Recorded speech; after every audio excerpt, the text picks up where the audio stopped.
our best estimate is that you are made of around 37 trillion cells. I mean, give or take a few trillion here or there, depending on how big you are and all sorts of other factors, but that's a lot of cells.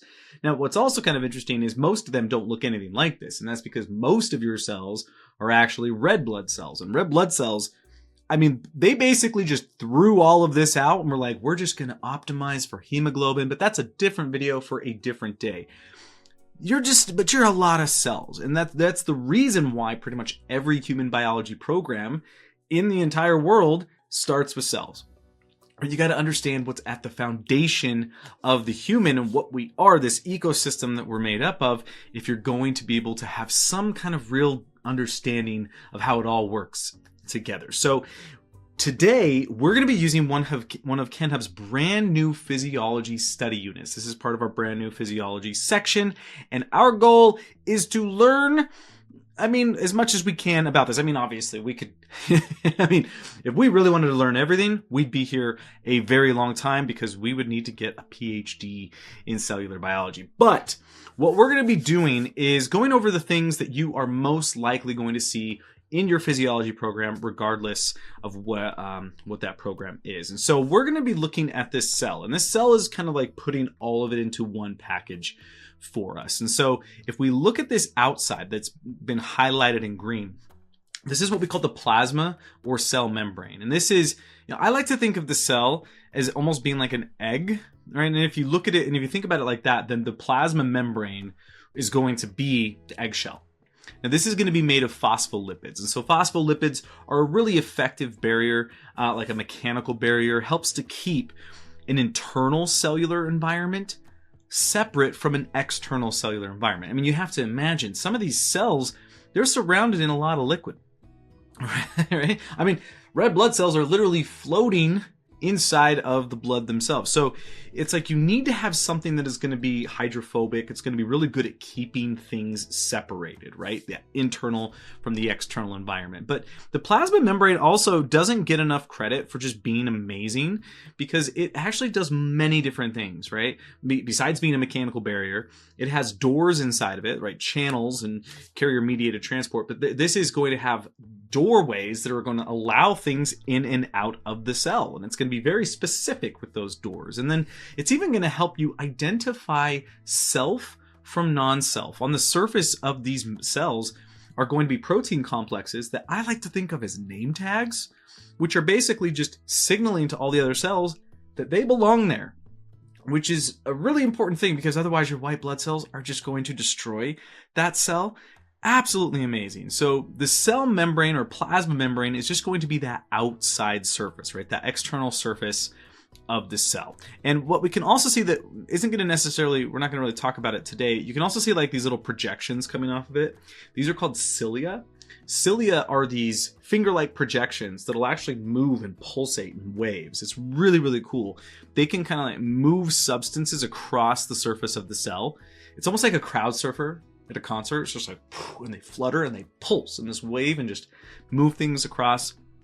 Absolutely wild, absolutely wild. So the next thing we can see here is what is called the cytoplasm. Now, if we're looking inside of this cell, you can see that pretty much everything inside of here is highlighted except the nucleus, right? Or the nucleus and the nuclear envelope, all of it.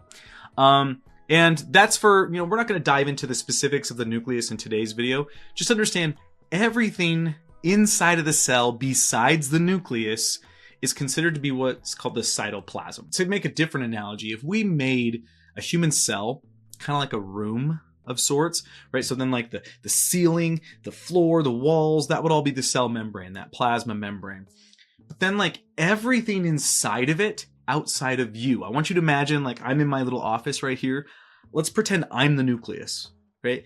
Everything else that's inside of this room right now would be in the cytoplasm. So that's the space, that's all the stuff. And then you look in here, you can see there's clearly a lot in here. But what we're also going to see, I'm actually going to skip the nucleus for just a second, is something right here called the cytosol. Right? The cytosol is a fluid. So again, if we go back to like this analogy, what this would be like is, imagine this room is just filled to the brim with water, right? So like I have 2 lights here, I have my water. Well, this water's pretty heavy. I don't know if that would float, but everything would be floating, right? You're going to have a bunch of things floating inside of there. That's what all this is. These are called organelles. Organelles literally just means like tiny or miniature organ. But they're all inside of this fluid that we call cytosol. Now, cytosol is a really fascinating fluid. And because this is where it's also going to be chemically active. We're not getting into it in today's video, but this is where, glycolysis is going to occur. So there's actually chemistry that occurs inside of the cytosol. But this belongs to the cytoplasm. And in fact, this is one of the easiest things to mix up. I see this all the time with students as they confuse cytoplasm with the cytosol. The cytoplasm is all of the space and everything inside of the cell except the nucleus. That is what the cytoplasm is. The cytosol is just going to be the fluid inside of it. It's like this gel-like fluid, because I don't want you to think of it exactly like water, even though it is primarily water, but still, it's like this gel-like fluid. All right, so then we have the nucleus. Now, the nucleus, a lot of people don't understand exactly what's going on with the nucleus. This is not the control center in the same way that, we would commonly use this term control center, right? When I say control center, what you're be probably thinking of is it makes choices, right? I mean, to me, that's what control is going to mean. Because when people say that this is the control center of the cell, what they're implying is that the nucleus is making decisions for the cell, and that is just not the case. The nucleus, this is where you store information. I think the better analogy here would be like a data center. That to me is the best analogy for the nucleus, because it's going to store that information in the form of DNA, right? There's chromosomes, there's DNA, we can get into that in a future video. Just understand that there's no decision happening here. What's going to happen instead is a signal is basically going to come down and cause a whole series of events that is going to unwind the DNA, find the correct genetic sequence, make a copy of that. All of that is going to be happening, but it's not like the DNA or the nucleus itself was deciding this. But everything that is you, right? Your entire nuclear genome is going to be located inside of the nucleus. Now, that doesn't mean that, this cell is going to be utilizing every single gene. That's ridiculous. That's just not how it works. But all of you is going to be located in that nuclear genome, which is going to be located inside of that nucleus. All right, so again, we already saw cytosol. So now what we're going to look at is the cytoskeleton. So the cytoskeleton is really, really cool. But if we just break it down by name, cyte means cell. So this is literally your cellular skeleton. And this is going to be made of various filaments and tubules. But basically, you could think of it like, actually, if we look here, you can see that it goes into those cilia, right? Those appendages I told you that were like pulsating and moving substances across the surface of the cell. We actually have proteins that'll go in here, and that is what's going to be for the movement, right, of it. If this was a sperm cell, there would be a flagella. The flagella is going to be that tail that will propel the cell. The microtubules inside of the flagella are what are going to be doing that movement.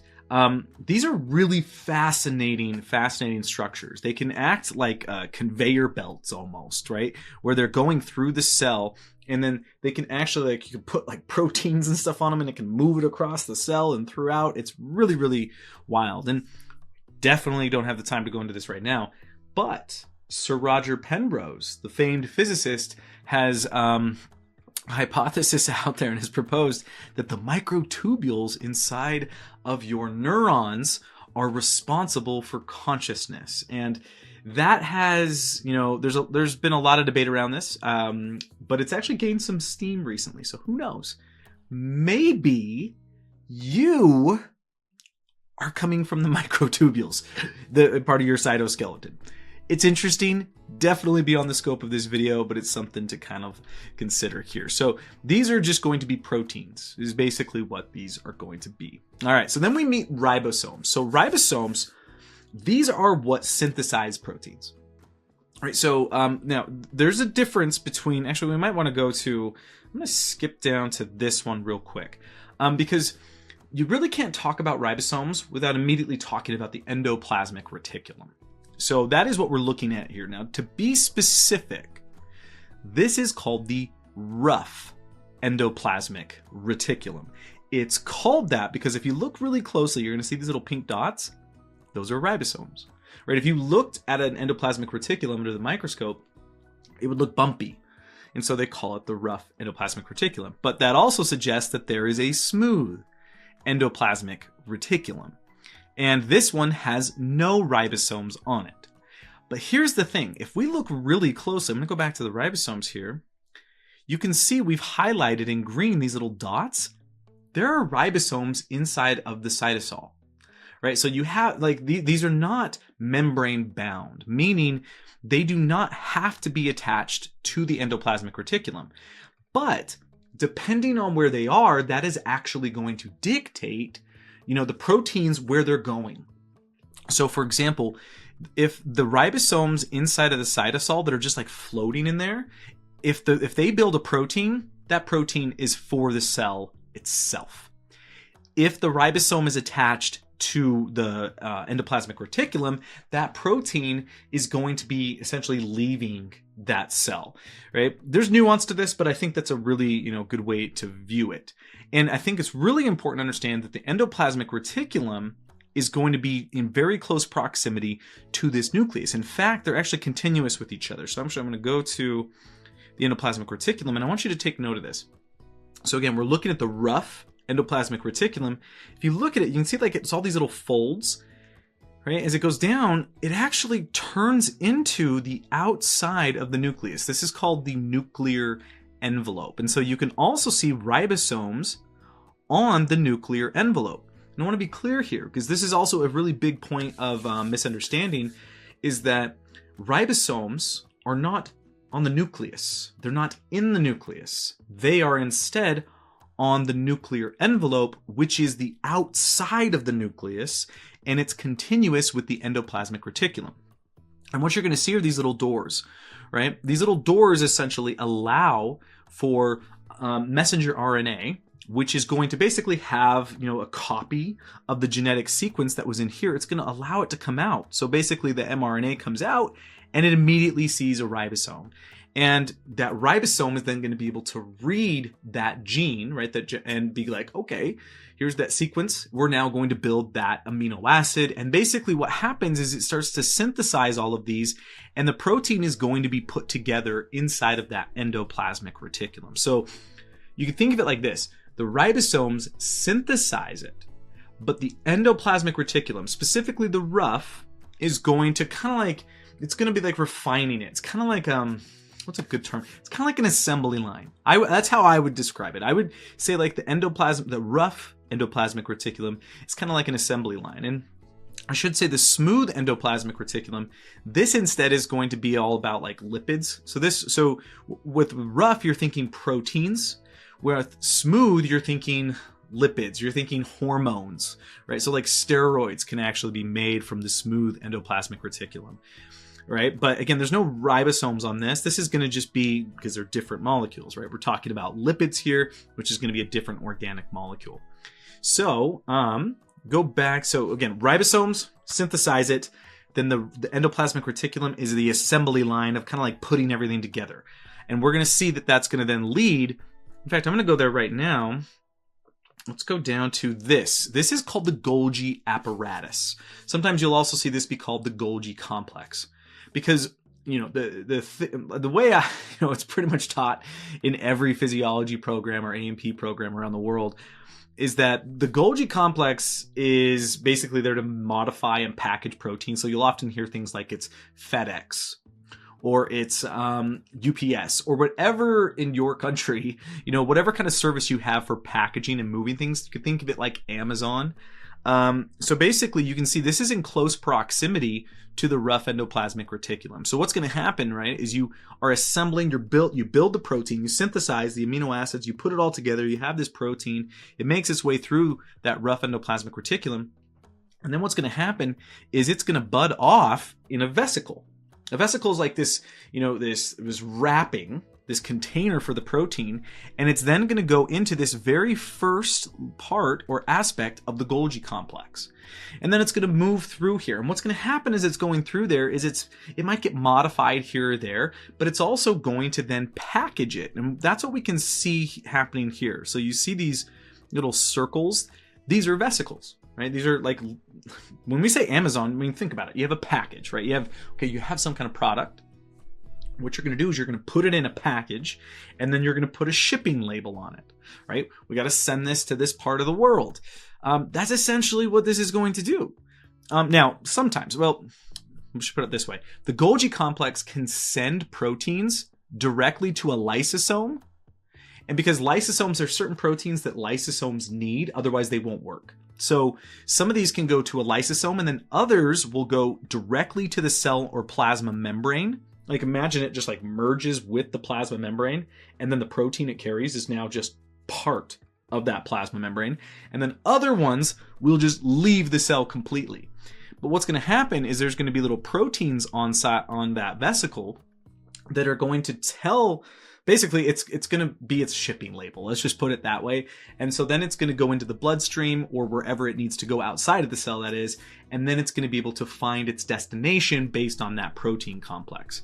So the reason why the Golgi apparatus is right next to the rough endoplasmic reticulum is because, well, it just makes the most sense, right? Logistically, that makes the most sense. You just want to put it there. So you can see where it's like we have a sequence, right? You read the DNA, you make a mess, right? You get the transcription, you get the messenger RNA, and you go to a ribosome, and then you're assembling, putting everything together in that assembly line, and then you're going to put it into the Golgi apparatus, which is then going to modify it, and then it's going to package it, and then it's going to send it where it needs to go. Maybe that's to a lysosome, or maybe that's going to be to the cell or plasma membrane, and then it's going to go outside of the cell. But I skipped something that we definitely want to come back to, and that is a mitochondrion. So you've probably heard of a mitochondria, and we can see like this zoomed in picture. So a mitochondrion would be one individual organelle, and then plural would be mitochondria. So most people have heard of mitochondria. Whenever I'm teaching about this in the classroom, people are bursting at the seams to just shout out powerhouse of the cell. And that's true, right? So this is going to be where with the utilization of oxygen, right? You've probably heard of like citric acid cycle or the Krebs cycle. And so we're not going into that in today's video, but this is where you are going to, with oxygen, create a whole lot of ATP. Now, ATP is the primary energy currency of the body. It's not the only one, but it's the primary energy currency of the body.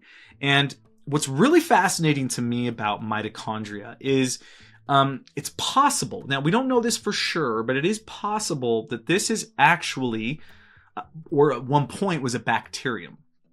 And so this would have been a long, long time ago. We're talking like about 1 billion years ago, or at least in the multiple hundreds of millions of years ago, back when cells were just more simple. And basically, by having this bacteria go into the cell, that made a deal, right? Because here's the thing to understand. That cytosol, the fluid that is inside of it, that can also make ATP, right? It does it through glycolysis. But it doesn't make a lot of ATP. The mitochondria makes more. So imagine this. I like to think of this like a deal. Where like this ancient, mitochondria bacteria meets this ancient cell and is like, hey, I propose a plan. If you let me in and protect me, I am going to make you more ATP. And the cell was like, that's a good deal. And whoop, that is where you get this relationship. Now, what's also fascinating is that mitochondria, right? They actually have their own DNA, and this is passed on directly from mom. Right, this is a mother-based lineage. Now, it's not mom's DNA, and I want to be really clear here. Right, it's not like you could extract the DNA from a mitochondrion and then clone mom. That is not at all how this works. Instead, what we have here is going to be, it's just like, think about it like this. The mitochondria that are going to help grow that embryo, grow it into a fetus, those mitochondria come from the egg. And the egg, right, the sperm has its own mitochondria, but it's going to get annihilated. The mitochondria that actually assist and grow that blastocyst and turn it into an embryo, those come from mom. And so what's happening is every single human gets their mother's mitochondria, and that is passed back, and we could go all the way back and trace that. So it is really, really fascinating. But again, it's not like it's mom's complete nuclear genome. You can't clone mom by stealing a mitochondria, as much as you may want to. All right. So then we have what are called lysosomes. Lysosomes are going to be, you often hear about it being called a recycling center. So lysosomes, what they do is they have digestive enzymes inside of them. And what will happen is basically lysosomes can digest foreign invaders. They can digest old or broken cells. They can digest things that are in excess. So let's imagine, like, if a cell, let's say it's like part of the endocrine system, and let's say a cell produces too much of a hormone, lysosomes can break it down. Let's say a cell is just really old. A white blood cell can consume that, bring it inside of its body, and then lysosomes can assist in digesting it. But the reason why we call it a recycling center is because the body doesn't just digest and break things down. It's then going to use what that was made of to its advantage, right? It takes those parts and then reuses them. So this would be the recycling part. And so that would happen with a foreign invader, like a bacteria, a virus, those types of things. So lysosomes are going to be all about digestion and recycling things. And then, actually, I don't know. Did I skip? I did. I'm going to go back here. We skipped peroxisomes. So I want to also go to a peroxisome. So peroxisomes are going to be all about detoxification. Now, they get their name from hydrogen peroxide because cells can produce hydrogen peroxide, but that's not good for the cell, right? You can think of it like a byproduct. In fact, the peroxisomes can even create hydrogen peroxide themselves. But the point here is they will actually take in the hydrogen peroxide that can be produced inside of the cell, and then it can perform chemistry to it, and then it's no longer going to be harmful to the cell. So that's where it gets its name peroxisome. But they also can detoxify. So and they can detoxify various things. Primarily, it's going to be like fatty acids. But I just want you to think of a peroxisome as being about detoxification. And they can, I think that's just probably the easiest place to put it. So the peroxisome is detoxification, while a lysosome is going to be all about recycling. All right. The cell is incredibly fascinating, but I just want to let you know what else you can see in this study unit. Because down here, what we do is we talk about like the non-membranous organelles, and then we can go here and you can see the membranous organelles.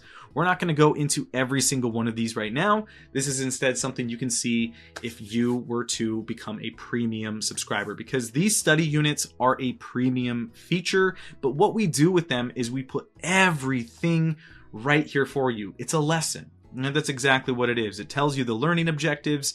We kind of like do a little setup. We walk you through how things like with our atlas images, so then you can actually see what's going on with the structures. We like to have other types of assets to help you learn. And then we even put our quizzes directly in here. And then towards the bottom, you can see key facts. We have a test that is going to be there so you can actually test your knowledge and do an exam. And then we even link it to other related anatomy study units or physiology study units as we continue to build this out. We even have free articles that are associated with this. All of this is premium feature, but it is so incredibly handy. What we're going to go ahead and do is actually put a link down in the description below to a separate but equally awesome study unit all on reflex arcs. It's part of the nervous system. It's kind of like you hit your knee and then it kicks like that. So be sure to jump down in the description below. You can check that out. But I really hope you enjoyed today's video. I had an absolute blast doing it. If you did, go ahead and leave a like, leave a comment, subscribe, all that normal YouTube stuff. But thanks for hanging out with me, and I will see you next time.